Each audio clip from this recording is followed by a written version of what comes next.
Class 16-এ পা দিয়েছি। 16 বছর বয়স হলো আমার মাত্র। অষ্টাদশী হলে কি বিয়ে করবেন না তার আগে বিয়ে দিতে পারবেন? যখন আমি যেভাবে সাজি আমার কাছে যখন সুন্দর লাগে আমার কাছে মনে হয় আচ্ছা আমার বিয়েতে আমি এভাবে সাজবো। আবার কয়েকদিন পর আরেকটা শুট হতো, তখন চিন্তা করতাম আচ্ছা আমার বিয়েতে আমি এভাবে সাজবো। বর্তমানে যে ছেলেগুলো আছে ওদের মানে একটা মেয়ে বা সমবয়সী মেয়ে ভালো লাগে না, ওদের অনেক গার্লফ্রেন্ড দরকার। ওয়াইফ যদি আপনার পরিমণির মতন সুন্দরী হয় তারপরে ওদের অন্য জায়গায় যেতে হবে। সত্যি কথা বলতে এবারের বার্থডেটা আমার নিজের প্ল্যানে ছিল না। আমার একটা বার্থডে প্ল্যান ছিল যে আপনাদের সবাইকে নিয়ে আমি 5 তারিখে বার্থডে সেলিব্রেট করব, কিন্তু কোনো একটা কারণে আমার আসলে বার্থডে প্ল্যানটা ক্যান্সেল করেছি। তো যার কারণে আমার ফ্রেন্ডরা মিলে 4 তারিখ রাতে জাস্ট একদমই যারা ক্লোজ 2-1 ফ্রেন্ডস যারা আছে আমার তাদের সাথে ফ্রেন্ডস এন্ড ফ্যামিলি তাদেরকে নিয়ে আসলে ছোটোখাটো করে একটা ঘরোয়াভাবেই একটা বার্থডে সেলিব্রেশন করা হয়েছে। থিম করেছে গ্যাটসবি, একটা থিম করেছে, এই আর কি খুব সিম্পল ভাবেই আমরা সেলিব্রেট করেছি আমার ফ্রেন্ডসদের সাথে।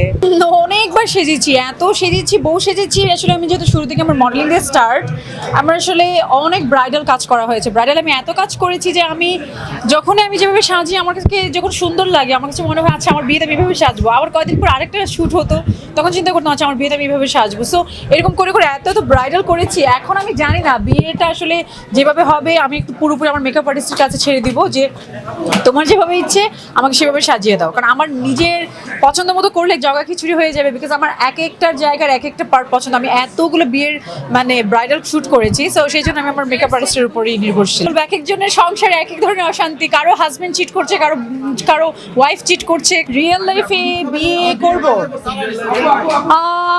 যতবার বউ সেজেছি ততবার যদি চিন্তা করি 40-50 বার তো হয়ে যাবে। আস্তাগফিরুল্লাহ।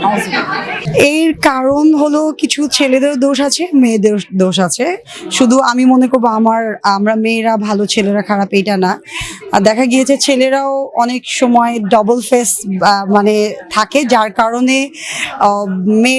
মেয়েরা হলো বিভ্রান্ত পড়ে যায় যে আসলে আমার সঙ্গে সম্পর্ক থেকে পরক্রিয়া করছে কি বা অন্য গার্লফ্রেন্ড নিয়ে ঘুরছে কি, তারা সম্পর্ক এসে ক্লিয়ার করে না। যার কারণে ডিপ্রেশন থেকে যারা বয়স্ক ছেলে আছে ওনারা হাজবেন্ডকে অনেক টেক কেয়ার মানে ওয়াইফকে অনেক টেক কেয়ার করে এবং ভালো রাখার চেষ্টা করে। আর যারা বর্তমানে যে ছেলেগুলো আছে ওদের একটা মেয়ে বা সমবয়সী মেয়ে ভালো লাগে না, ওদের অনেক গার্লফ্রেন্ড দরকার।